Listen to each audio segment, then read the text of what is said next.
In the early 1970s, the United States Department of Defense made a decision that would echo through every corner of the world for decades to come. ARPANET, the experimental packet switching network, born in the late 1960s as a tool for academic research, was reclassified as a top-secret military asset.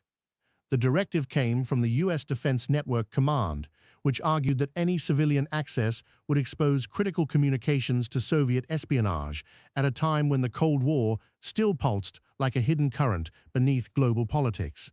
From that moment onward, ARPANET's nodes were fenced inside secure bases and naval installations.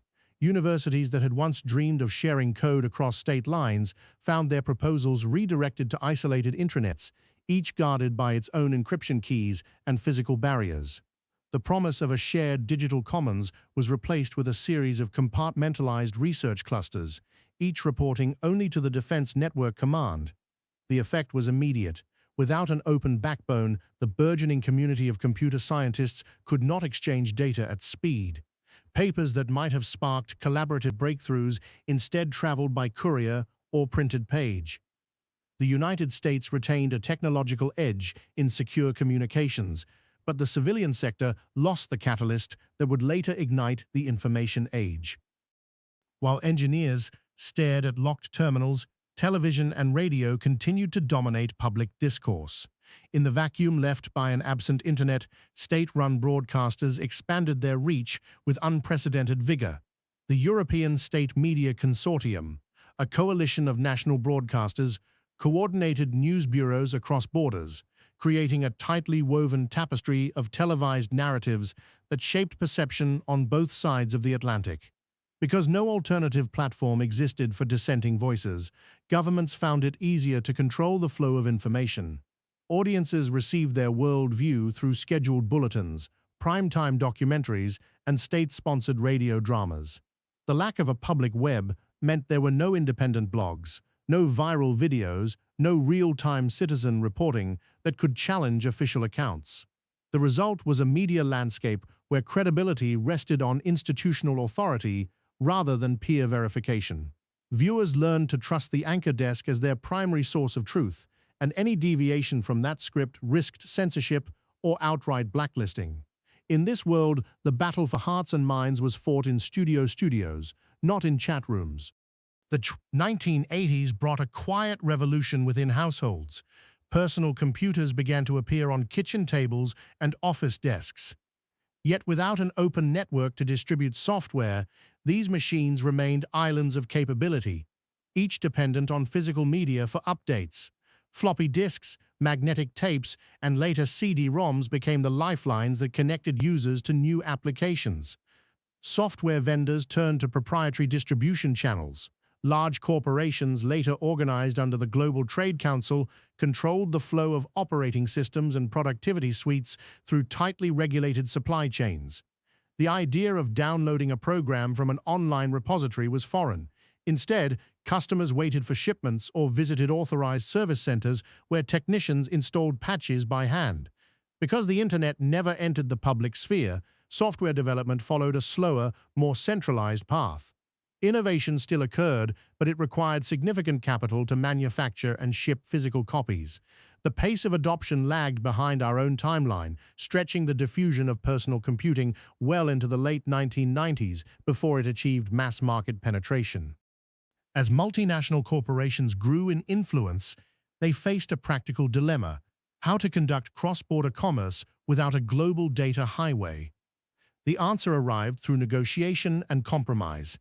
In the early 1990s, leading firms formed the Global Trade Council, a coalition that lobbied for standardized, secure communication methods that would not threaten military secrecy.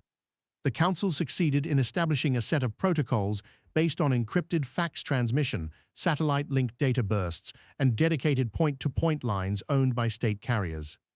These channels were designed to be resilient against interception while remaining sufficiently open for commercial use. Companies could send purchase orders, inventory reports, and financial statements across continents, but every packet traveled along a route vetted by national regulators. Because the underlying network was not an open internet, Trade remained dependent on costly infrastructure. Smaller enterprises struggled to meet the technical requirements, reinforcing the dominance of large, well-capitalized corporations. Globalization accelerated nonetheless, driven by these secure corridors, yet its rhythm was measured in months rather than days. The late 1990s ushered in another wave of connectivity. Cellular telephony expanded from a luxury to an expectation. Yet the same logic that kept ARPANET classified now governed mobile data.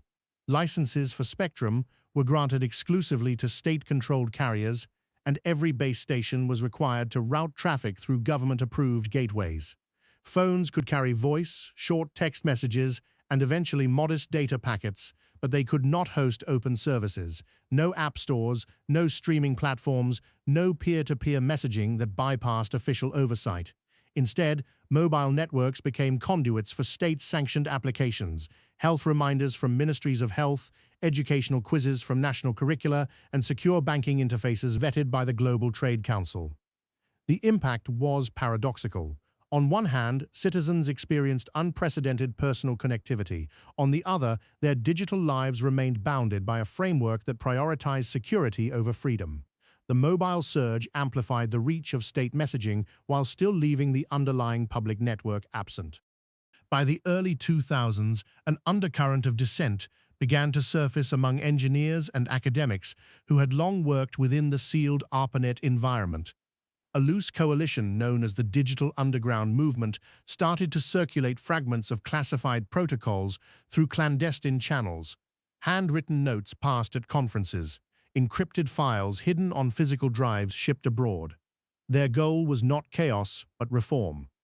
They argued that a controlled declassification could foster innovation without compromising national security. The leak sparked heated debate within the Defense Network Command and among policymakers in Washington and Brussels. Some saw an opportunity to modernize legacy systems. Others feared it would open a Pandora's box for foreign intelligence. The outcome was a limited, incremental opening. A subset of ARPANET's routing algorithms were released under strict licensing agreements, allowing select research institutions to experiment with packet switching on their own isolated networks. This modest step did not create a public web, but it planted the seed of a hybrid architecture that would later define the world's digital landscape. The compromise gave rise to what analysts now call hybrid horizons. Military backbones continued to operate in secrecy, supporting defense communications and intelligence gathering. Parallel to them, governments established citizen portals, government-approved gateways for education, healthcare, and civic services. These portals ran on the newly declassified protocols, but were subject to rigorous oversight by national agencies. The portals provided a semblance of online interaction. Students could download textbooks, patients could schedule appointments, and small businesses could file tax returns. Yet every transaction was logged, filtered, and stored within state-run data centers. No open forums existed where ordinary citizens could organize without prior clearance. This arrangement balanced the desire for technological progress with the entrenched belief that unrestricted connectivity posed a strategic risk. The world saw improvements in public services, but those gains were always measured against the backdrop of an invisible firewall separating civilian and military realms. Today, 3 decades after the decision to seal ARPANET, global society has settled into a rhythm dictated by this divergence. State-mediated digital services coexist with a still restricted public network, shaping commerce, culture, and communication in ways both familiar and alien. Globalization continues, propelled by secure fax lines, satellite links, and licensed mobile data channels. Trade agreements remain essential, but they are negotiated over physical meetings rather than rapid online exchanges. Traditional media, television, radio, and state-run portals still dominate the information sphere, leaving little room for viral grassroots movements to erupt spontaneously. The absence of an open internet has slowed the diffusion of ideas, yet it has also fostered a world where institutions retain clear authority over the flow of data. Citizens have adapted. They trust the reliability of government services while remaining aware that their digital footprints are monitored. Engineers and innovators work within the constraints of hybrid systems, pushing boundaries without ever breaching the sealed military core. Reflecting on this path, we see a world where technology advanced, but at a measured pace, where connectivity grew, yet always under watchful eyes. The decision made in 1972 set a course that prioritized security over openness, and that choice continues to define how societies interact, trade, and understand one another. In the end, the story is not merely about what was lost, a public internet, but also about what emerged. A delicate balance between state control and citizen utility, a slower yet steady march toward global interdependence. It reminds us that every technological crossroads carries with it the weight of values we choose to uphold, and that those choices echo far beyond the moment they are made.